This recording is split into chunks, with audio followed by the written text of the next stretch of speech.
LF 오케스트라의 찬양에 큰 은혜 받으신 줄로 믿습니다.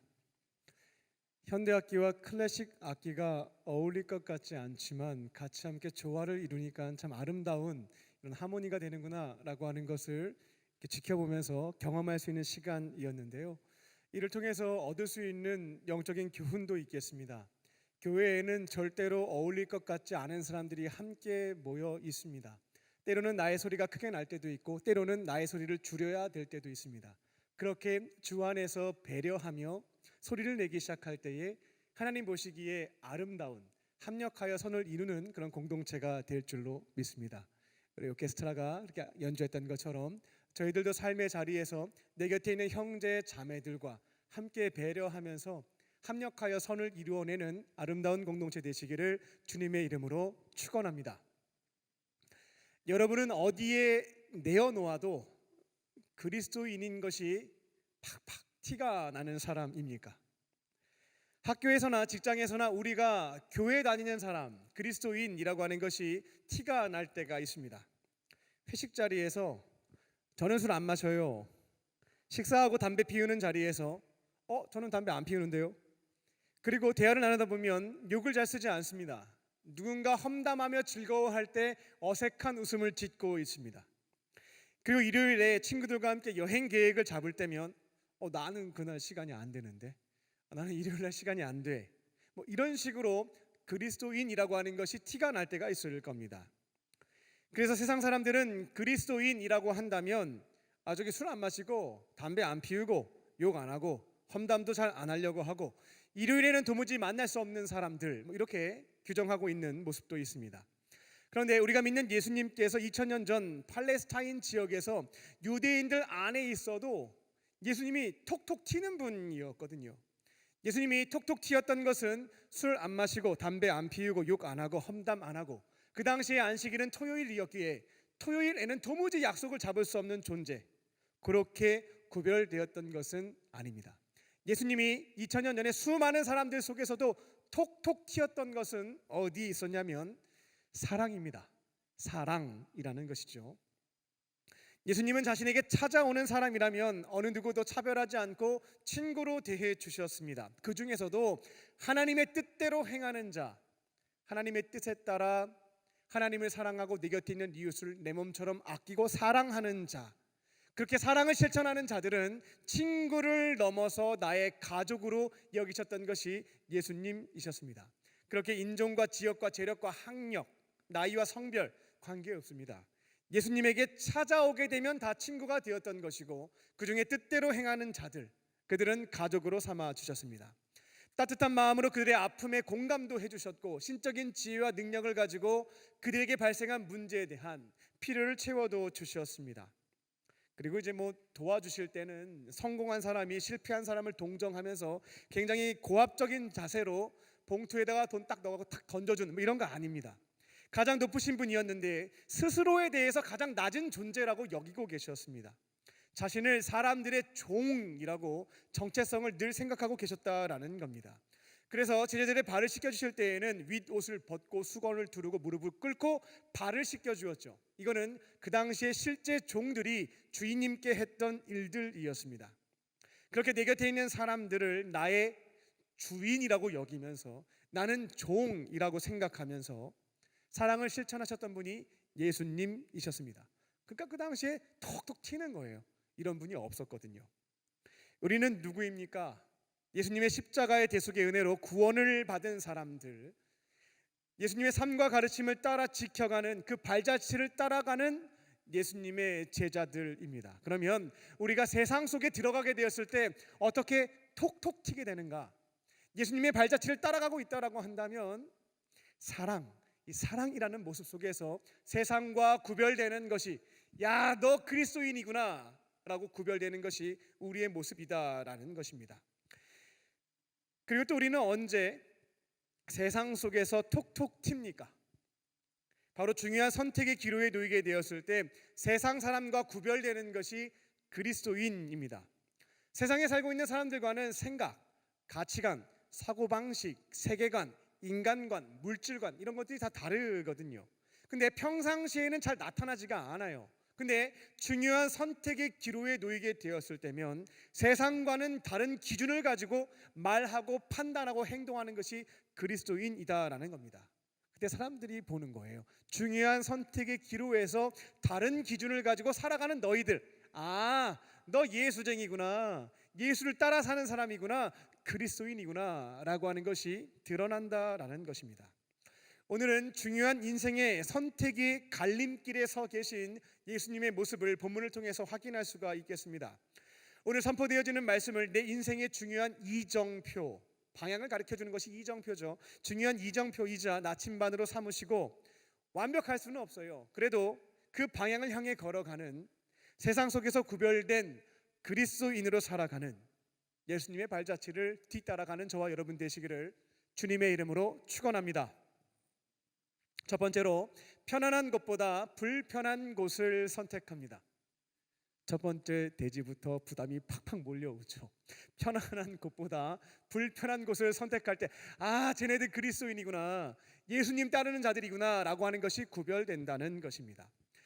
예수님은 현재 이스라엘을 3등분했을 때 북쪽, 중앙지역, 남쪽 지역이라고 했을 때 남쪽 지역에 해당되는 유대 지역에서 초기 활동을 하고 계실 때였습니다. 요한복음 2장 13절부터가 예수님이 남쪽 지역, 유대 지역에서 활동하신 내용이 기록되어 있는 부분의 시작입니다. 유대인의 최대 명절인 절기인 유월절을 맞이하여 하나님의 성전이 있는 예루살렘이 있는 것이 유대 지역이었거든요. 유대 지역으로 내려오셨고 거기에서 아주 파격적인 사건을 한 가지 하셨죠. 하나님의 집, 기도의 집이라고 할 수 있는 예루살렘 성전을 돈벌이 수단으로 강도의 소굴로 바꿔놓은 상인들과 종교 지도자들이 있었습니다. 그들에게 일침을 가하셨고 말로만 끝나지 않았어요. 노끈을 만들어서 불법적인 방식으로 성전에 바쳐질 재물을 팔고 있었던 사람들, 그 재물들 양, 소, 비둘기를 노끈을 막 쳐가지고 다 쫓아내 버렸습니다. 그리고 물건을 팔고 있었던 상도 다 뒤집어 엎어버리셨어요. 그때 전 세계에 약 200만 명 정도의 유대인들이 예루살렘 성전에 모여 있었다라고 하는데, 그 당시에는 SNS가 없기는 했지만 이거 아무도 이런 일을 벌인 사람이 없었거든요. 이 놀라운 사건을 발생시킨 예수님에 대한 소문이 입에서 입을 타갖고 소문이 쫙 퍼지고 있는 상황이었습니다. 그래서 그 당시에 국회의원이라고 할 수 있는 니고데모가, 나이가 지긋하신 분, 공부도 많이 하셨고 사업도 성공했고 사회적 지위도 높았던 이 니고데모가 이 예루살렘 성전에서 아주 파격적인 사건을 일으킨 이름 모를 30대밖에 되지 않는 청년 예수에게 찾아가서 신앙적인 질문도 던지고 그 가르침을 받았던 사건이 일어났던 것입니다. 예수님은 그렇게 단 한 번의 사건을 통해 예루살렘에서 가장 유명한 라이징 스타가 됐던 것이죠. 1절입니다. 그러다 보니까 그곳에 유대 지역에 몰려있었던 유대인들 중에 많은 사람들이 예수의 제자가 되기 위해서 몰려들기 시작했습니다. 예수님은 자신에게 찾아온 사람들에게 회개해야 된다라고 하는 것과 하나님 나라에 속한 하나님의 백성들로서 사랑하며 살아야 된다라고 하는 것을 가르쳐 주셨습니다. 이제 예수님은 원래 살던 동네는 북쪽 지역이거든요. 남쪽 지역에 왔는데 생각하지 못한 성공을 거둔 거예요. 여기에 사역지를 삼고 목회를 하실 수 있는 여건이 마련되어졌다라는 것입니다. 이스라엘 중에서 이 북쪽 지역은 낙후 지역이에요. 수도가 있었던 것이 남쪽 지역 예루살렘이었기 때문에 여기에서 대스타가 되셨다라고 하는 것은 가장 좋은 도시에서 목회를 할 수 있는, 더군다나 많은 사람들이 몰려들고 있는 시점이었습니다. 그러니까 새로운 곳, 편안하고 발전된 도시에서 목회만 하면 되는 너무나 유리한 조건을 얻게 되었다라는 겁니다. 예수님이 사셨던 동네는 깡시골이었습니다. 갈릴리 지방 나사렛이라고 하는 것은 그 동네에 한 100명 살았대요. 동네 100만 명 아닙니다. 100명 살았다라고 해요. 그러니까 시골 중에 시골에 사셨던 분이 예수님이십니다. 30년 세월을 거기 사셨어요. 근데 지금 예수님과 제자들이 그 시골 지역에서 활동했던 그들이 도심 한복판에 이 나라 수도에 와가지고 활동을 했는데 너무나 발전된 도시인 거죠. 예루살렘이라고 했던 것은, 남쪽 지역 예루살렘이라고 하는 것은 정치, 경제, 문화, 교육의 중심지였습니다. 그럼 지금 얘기하자면은 이제 우리 수도인 서울 이런 느낌으로 가지시면 되겠어요. 나사렛, 갈릴리 지방과 비교해 보면 하늘과 땅 정도의 차이가 나는 너무나 편안하고 발전된 도시였다라는 겁니다. 한 번에 대스타가 되셨고 많은 사람들이 몰려들어서 세례를 받으면서 저도 예수님 제자 될게요, 나도 당신의 제자가 되겠습니다, 교인들이 막 늘어나고 있는 상황이었다라는 겁니다. 그럼 지금으로 말하자면 여기다가 그냥 교회 빡 개척을 하고 몰려드는 사람들 데리고 목회하시면 됐다, 이들을 제자로 삼고 이들을 통해서 하나님 나라의 복음을 전하기도 하고 하나님 나라를 확장시키는 역할을 하시면 되었다라는 겁니다. 근데 예수님은 종교적으로, 정치적으로, 문화적으로, 경제적으로 낙후 지역에 해당되는 불편한 땅, 북쪽 지역 갈릴리 지역으로 올라가셨습니다. 3절을 보게 되면 유대를 지나 갈릴리로 가셨다라고 하는 내용이 있죠. 여기에는 이유가 있었습니다. 지금 유대 지역에는 오래전부터 그곳에서 활동했던 세례 요한이라고 하는 인물이 있었죠. 그래서 400년 만에 나타난 하나님의 말씀을 이스라엘 공동체에게 대언해주는 선지자였습니다. 많은 사람들이 몇백 년 만이야, 하나님의 말씀을 대신 전달해주는 선지자가 오랜만에 나타났다라고 하면서 그의 삶과 가르침을 굉장히 추종하고 존경하고 있었던 상황이었습니다. 그런 사람들에게 이제 하나님께서 기름 부어 세우실 메시아, 그 구약 성경에 많이 예고가 됐잖아. 그 메시아가 오셔서 심판하실 거니까 너희들 빨리 죄를 회개해야 된다, 회개하라, 하나님의 나라가 가까이 왔다라고 설교하면서 이 말씀을 듣고 두려워하고 있는 자들에게 죄 사함을 받을 수 있는 물 세례도 주었고 앞으로는 죄 짓고 살지 말라고, 안 그럼 메시아에게 심판받는다고 라고 하는 교훈을 주었던 것이 세례 요한이었습니다. 근데 1절에 기록된 것을 보게 되면 이 바리새인, 예수님을 적대했던 세력들이었는데요, 그들이 열심히 활동하고 있었던 세례 요한의 마음을 막 흔들기 시작합니다. 그렇게 요한을 넘어뜨리려고 했죠. 요한복음 3장에서 봤듯이 바리새인들은 세례 요한의 제자들에게 찾아가서 야, 너 유대 지역에서 너네 스승님인 세례 요한이 물 세례 베풀 때 사람들 많이 몰려들었잖아. 근데 좀 많이 안 오지? 어디 갔는지 알아? 그 나사렛에서 온 그 예수가 저기에서 세례 베푸는데 거기다 몰려가고 있다. 막 속을 팍팍 긁는 거죠. 그러면서 어떤 논쟁도 벌이게 되냐면 세례 요한의 세례가 더 나을까? 아니면 예수의 세례가 더 나을까? 이러고 논쟁을 거는 거예요. 그러니까 세례 요한의 제자들이 우리 선생님의 세례가 더 낫다고 얘기하면 이들이 아닌 것 같은데 이게 더 나으면 사람들이 여기 몰리겠지, 예수의 세례가 더 좋으니까 여기에 사람들 몰리는 거야, 예수의 세례가 훨씬 더 좋다, 막 이런 얘기하니까 제자들이 속이 뒤집어지는 거죠. 스승님에게 찾아가가지고 지금 세례받던 사람들이 다 예수에게 몰리고 있다고 이런 얘기도 하는 것을 요한복음을 통해서 말씀을 드린 적이 있습니다. 예수님이 세례 요한에 대해서 여인이 낳은 사람들 중에 이보다 큰 사람은 없다라고 극찬하시긴 했지만 다 사람이에요. 연약한 점이 있습니다. 비교당하고 무시당하고 속을 팍팍 긁게 되면 넘어지게 된다라는 것이죠. 1절 하반절입니다. 예수님은 이와 같은 상황이 발생될 것을 아셨고 이제 중요한 선택을 내리게 되신다라는 겁니다. 나의 부와 명예와 성공과 인기와 안락과 편안함이라고 하는 것을 같이 기준으로 삼는다라고 한다면 여기보다 좋은 곳은 없습니다. 유대 지역 예루살렘에서 활동하시면 가장 좋은 여건에 해당된다라는 것이죠.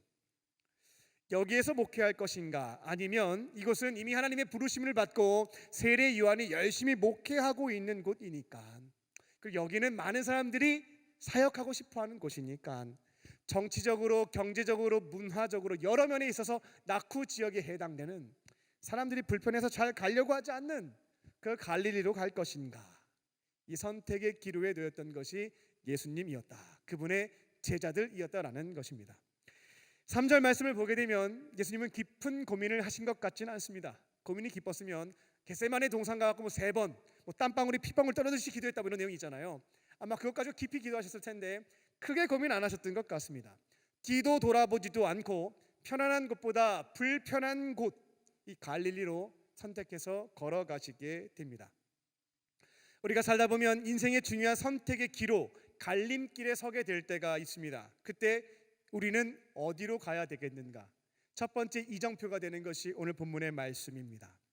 우리는 다른 분 말고요, 예수님을 나의 구원자이자 내 삶을 이끌어 가시는 주인, 주님으로 믿는 사람들입니다. 그러면 예수님이 편안한 길로 좀 가셨으면 우리도 그냥 편안하게 따라가면 될 텐데, 불편한 곳 가셨어요.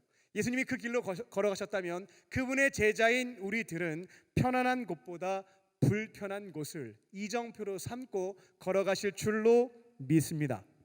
이미 편안한 곳에는 나도 일할래요 줄 서 있습니다. 대기표까지 받고 서 있는 사람들이 많이 있습니다. 그곳에 굳이 나까지 머리를 들이밀 필요가 없다라는 것입니다. 편안한 곳은 그들에게 맡겨 놓으면 되겠고, 우리는 불편한 곳, 사람들이 찾지 않는 그곳으로 선택하며 걸어가는 것, 그게 바로 예수님의 제자들, 세상 속에서 톡톡 튀는 사람들의 모습인 줄로 믿습니다. 이와 같은 길을 향하여 한 걸음 내디딜 때, 두렵고 떨리지만 용기 내어 한 걸음을 내디딜 때 세상 사람들은 말하는 겁니다. 저 사람 그리스도인이구나, 예수님 따라가는 사람이구나. 속도보다 중요한 것은 방향이라고 하죠. 그리고 하나님은 여러분에게 완벽을 요구하신 적 없습니다. 편안한 곳보다 불편한 곳으로, 사람이 몰리는 곳보다 몰리지 않는 그곳으로 예수님과 함께 걸어가시고요, 그 길을 걸어갈 때 주님과의 동행이 시작되는 것이고, 그 자리에서 역사하시는, 나에게 일하시는, 필요한 것을 더하여 주시는 예수님의 은혜를 경험하며 걸어가는 저와 여러분 되시기를 주님의 이름으로 축원합니다. 두 번째로, 모두가 가는 곳 대신 아무도 가지 않는 곳으로 갑니다. 예수님은 모두가 가는 곳 대신 아무도 가지 않는 곳으로 가셨습니다. 3절입니다. 예수님은 유대를 떠나서 갈릴리로 가시게 되죠. 앞서 이스라엘을 3등분할 수 있다고 말씀드렸습니다. 북쪽 지역은 갈릴리, 중앙 지역이 사마리아, 그리고 남쪽 지역이 유대입니다. 맨 남쪽 지역에 계셨다가 북쪽에 해당되는 갈릴리로 가실 거니까 필연적으로 어딜 통과해야 되냐면 중앙 지역에 해당되는 사마리아를 통과하셔야 됐습니다. 그런데 그 당시 유대인들은 이 사마리아를 잘 거쳐가지 않았어요. 요단강 동편 쪽 베레아를 이용해서 이렇게 사마리아면 강 건너편으로 가서 이렇게 둘러갔어요. 더 멀어도 그렇게 선택했다라는 겁니다. 그 당시 유대인들은 중앙 지역에 해당되는 사마리아 사람들을 혐오했습니다. 근데 참 재밌죠. 예수님은 이 사마리아 지역을 애용하셨거든요. 자주 통과하셨어요. 오늘 본문을 보게 되면 통과했다, 한 번 가셨구나 이렇게 볼 수가 있겠습니다만, 원어를 보게 되면 그 시제가 미완료 시제를 쓰고 있습니다. 미완료, 한 번으로 끝난 게 아니라 계속되었다라는 의미인데요. 그러니까 예수님은 북쪽에서 남쪽을 가든 남쪽에서 북쪽을 가든 이 중앙 지역, 다 피했던 사마리아라고 하는 지역을 애용하셨다, 이 길로 잘 가셨다라는 겁니다. 유대인들이 사마리아 지역에 살고 있는 사람들을 혐오한 데에는 이 이유가 있는데, 굉장히 긴 역사 속에서 갈등이 정말 컸습니다. 사람이 처음 싸울 때에는 누가 잘못했는지 어느 정도 판단이 가능한데, 이게 시간이 많이 지나가지고 서로 피해를 많이 줬어요. 그러면 잘잘못 따지기가 굉장히 어려워집니다. 이 유대 사람들과 사마리아 사람들의 갈등은 한두 해 된 게 아니에요. 1000년 됐습니다.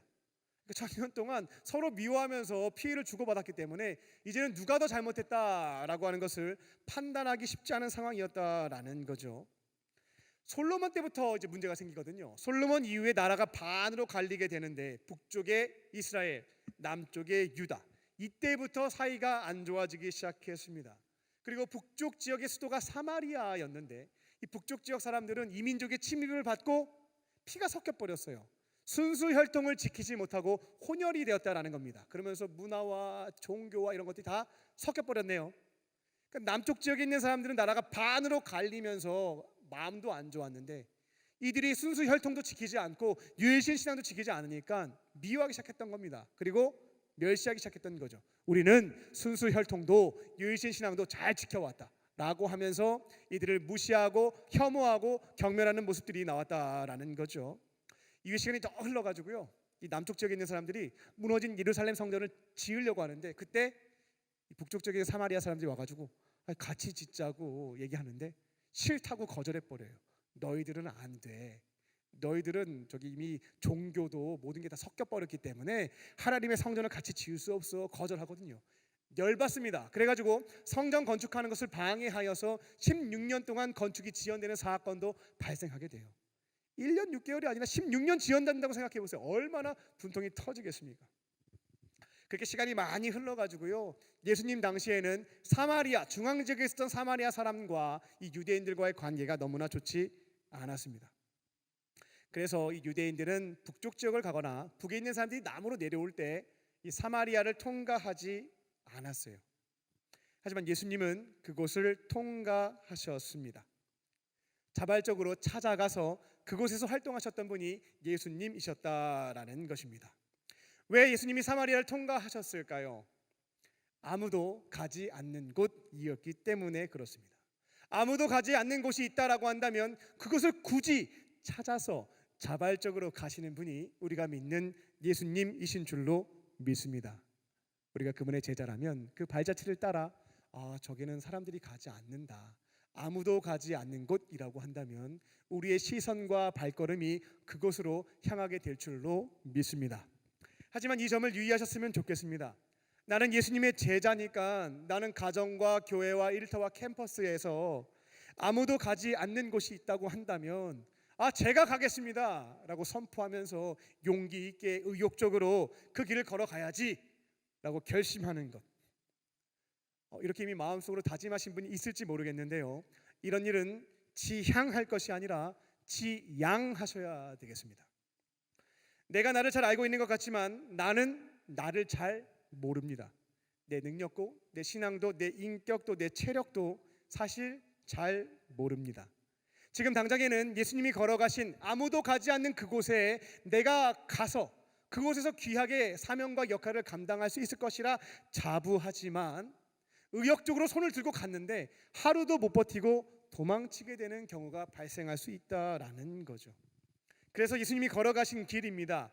아무도 가지 않는 곳, 그곳에 가려고 한다면 충분히 기도한 뒤에 결정하실 것에 대해 권면을 드립니다. 기도 없이 내 의가 앞서게 되면, 즉 잘난 맛으로 내 의로, 내 의로움으로 그 일을 하게 되면 잘 돼도 문제고 안 돼도 문제예요. 잘 되면 그 결과는 교만해집니다. 우월감을 갖게 되는 것이고, 안 되면 내가 이렇게 하려고 했는데 잘 안 되니까 창피하잖아요. 제가 가겠습니다 라고 했는데 하루 만에 나와버렸어요. 얼마나 부끄러워요. 낙심하게 된다라는 겁니다.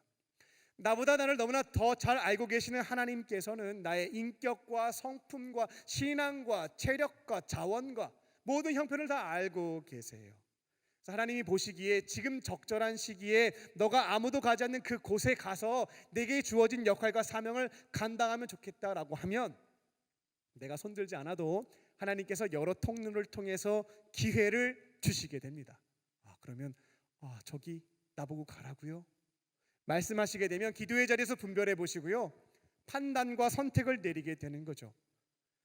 하나님이 말씀하셨다고 해서 100번 다 받을 수는 없을 겁니다. 저도 가끔씩 거절할 때가 있습니다. 저기는 아무도 안 갔는데 이번은 제가 못 가겠습니다. 지금 하나님이 감당할 수 있는 시험을 주신다라고 하는데 저는 감당 못 하겠는데요 라고 얘기하면서 거절할 때도 있죠. 그러면 다른 사람을 통해서 그 일을 행하실 때도 있고요, 그 자리에서 그 역할을 해야 되는 것이 정말 나의 사명이라면, 저만이 감당할 수 있는 사명이라고 한다면 계속해서 그 마음의 부담이 사라지지 않게 하시는 경우들이 있습니다. 거절을 하기는 했는데 하나님께서 계속 그 장소에 대해, 그 사역에 대해 강한 마음의 부담을 남겨두시는 거죠. 계속 그곳이 생각나게 하고 그곳과 관계된 사람들을 만나게 하시고, 차라리 그냥 가는 게 낫지, 거절하고 살면 속이 불편해 내가 살지 못하겠다 라고 해서 순종하는 경우도 가끔씩 있습니다. 그렇게 하나님께서 아무도 가지 않는 곳으로 가라고 말씀하시고 기도하면서 하나님 도우심을 의지하며 선택하고 걸어가게 되면 잘 돼도 좋고 안 돼도 문제가 없습니다. 잘 되면 하나님이 말씀하신 곳에 주신 능력 가지고 순종한 것이니까 하나님께 영광 돌리며 교만에 빠질 필요가 없죠. 잘 안 돼도 괜찮습니다. 하나님의 뜻이 있으셔서 지금 안 되게 하신 거거든요. 그런 거 개의치 말고 나에게 주어진 오늘의 사명을 계속해서 감당해 가면 된다. 그렇기 때문에 실패해도 큰 문제가 없다라는 것입니다. 인생에서 선택의 기로에 설 때가 있습니다. 세상 사람들은 모두가 가는 곳, 바로 그 자리에 가기 위해서 모든 수단과 방법을 다 동원합니다. 그런데 그리스도인들은 아무도 가지 않는 그곳으로 주님께서 말씀하시면 그 길을 선택하고 걸어가는 사람인 줄로 믿습니다. 그때 사람들이 아는 거예요. 저 사람들 예수님 믿는 사람이구나, 그리스도인이구나. 그렇게 톡톡 튀는 것입니다. 하지만 너무 염려만 하지 마십시오. 우리가 예수님의 길로 걸어가게 될 때 주님의 길로 걸어가는 그 자리에서 주님의 역사하심과 은혜와 나에게 필요한 것이 더하여지는 은혜도 경험하게 될 줄로 믿습니다. 이 믿음을 가지고 이 땅에 사는 동안 주님께서 말씀하시면 아무도 가지 않는 그곳에서 주어진 역할과 사명 감당해 가는 저와 여러분 되시기를 주님의 이름으로 축원합니다. 끝으로 잠시 쉬어가도 괜찮습니다. 아무도 안 가는 곳 가고 불편한 곳 가면 힘들잖아요. 가끔 쉬었다 가도 괜찮다라는 겁니다. 영화와 드라마를 보게 되면 평면적인 캐릭터가 있고 입체적인 캐릭터가 있습니다. 평면적인 캐릭터는 매력이 없어요. 진부합니다. 그러니까 저 배우가 선한 캐릭터면 어떠한 말과 행동을 할지 뻔히 보이고, 이 사람이 그냥 악인이에요. 어떠한 말과 행동을 할지 뻔히 보여요. 굉장히 진부하게 느껴진다라고 생각이 듭니다. 그래서 앞으로 어떤 일이 벌어지게 될지 뻔히 예상이 되고, 마찬가지로 예상한 대로 드라마가 흘러가는 것을 보게 됩니다. 그런데 요즘에는 입체적인 캐릭터가 많이 나오죠. 근데 그들이 사람을 끄는 매력이 있어요. 선한 인물이긴 한데, 너무나 멋진 사람이긴 한데, 어떤 상황에서는 위기 상황에서는 때로는 모순된 행동, 어리숙한 모습을 보여주기도 하고요. 그게 당황스럽게도 만들기도 합니다. 또 누가 봐도 악인인데 삶의 스토리를 보니까 그냥 연민을 느끼면 안 될 것 같은데 연민의 감정이 막 느껴지는 거예요. 그리고 악인이면 다 악해야 될 텐데 또 어떤 경우에서는 남모르게 선행도 하는 거예요. 그 다음 안타깝게 죽어, 막 선한 일 하다 죽어. 이러면 이 입체적인 캐릭터가 머릿속에서 떠나지가 않습니다. 기억에 남는다라는 것이죠. 제가 성경을 쭉 읽어보게 되면 예수님은 평면적인 캐릭터가 아니에요. 입체적인 캐릭터라고 하는 것을 볼 수가 있습니다.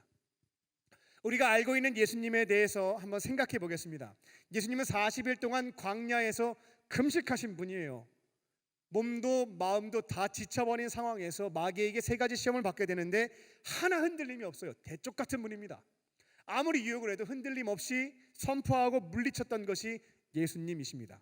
또 십자가를 짊어지고 가실 때에는 얼마나 고통스럽고 비참하고 아팠겠어요. 근데 흔들림 없이 고난의 길, 십자가의 길을 끝까지 목숨 바쳐 걸어갔던 것이, 눈 하나 흔들리지 않고 걸어가신 분이 예수님이셨습니다.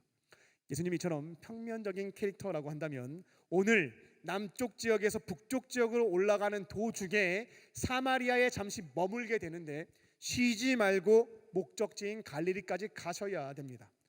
아무리 몸과 마음이 지치고 힘들었다 할지라도 하나님께서 나에게 허락하신 사명지까지 쉬지 않고 제자들을 이끌고 가면서 쉼없이 가셔야 된다라는 겁니다.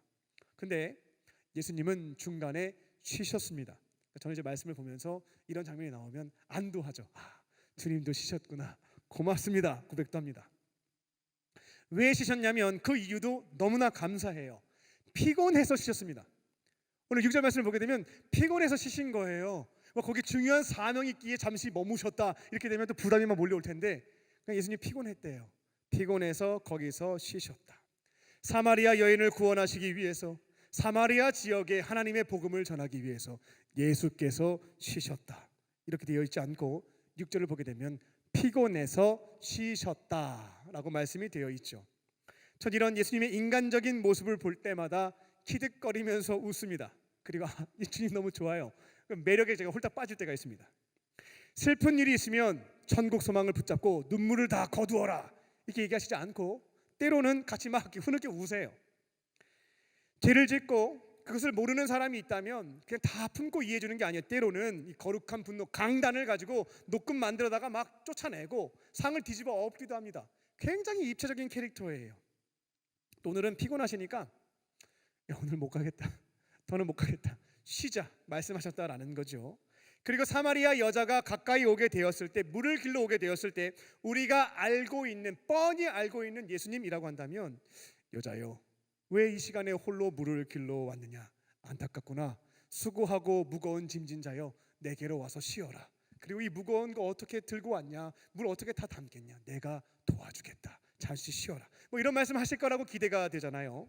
근데 오늘 본문을 보게 되면 오히려 부탁하십니다. 내가 목이 마른데 저기 물 좀 주세요 라고 부탁하는 모습도 확인해 볼 수가 있겠습니다. 8절을 보게 되면 더 재미난 장면이 있죠. 예수님이 우물가에 쉬셨을 때 함께 있었던 제자들은 쉬지 않고 먹을 것 구하러 갔습니다. 오해하지 마세요. 예수님이 60대 70대가 아닙니다. 젊으세요. 이렇게 표현하면 죄송하지만 저보다 어린 나이셨습니다. 30대 초반이었거든요. 훨씬 젊어요. 그리고 예수님의 제자들도 또래였어요. 어린 친구들이 있었지만 비슷한 또래였다라는 거죠. 같이 걸어왔습니다. 그러면 우리가 알고 있는 예수님이라면 제자들에게 야, 너희들은 쉬어라. 내가 갔다 올게. 내가 먹을 것을 가지고 올 테니까 너희들은 쉬는 것이 마땅하다. 이렇게 얘기하셔야 될 것 같아요. 그러면 제자들이 아니 어떻게 주님이 가실 수 있겠냐고 막 실랑이를 막 벌이고 그래도 예수님이 뿌리치고 막 뛰어가셨다. 뭐 이런 내용이 기록되어야 될 텐데 예수님은 우물가에 혼자 쉬고 계시고 지금 제자들이 먹을 것 구하려고 쉬지 않고 마을에 갔다라는 겁니다. 그러니까 이런 모습들을 보게 되면 저도 감사하다. 때로는 도움을 요청해도 괜찮겠구나 라는 생각도 하게 됩니다. 예수님이 정말 피곤하셨던 것 같습니다. 우물가에 혼자 앉아 계셨고 여인에게 물을 달라고 부탁하셨고 제자들에게 먹을 것 좀 구해오라고 시키셨습니다.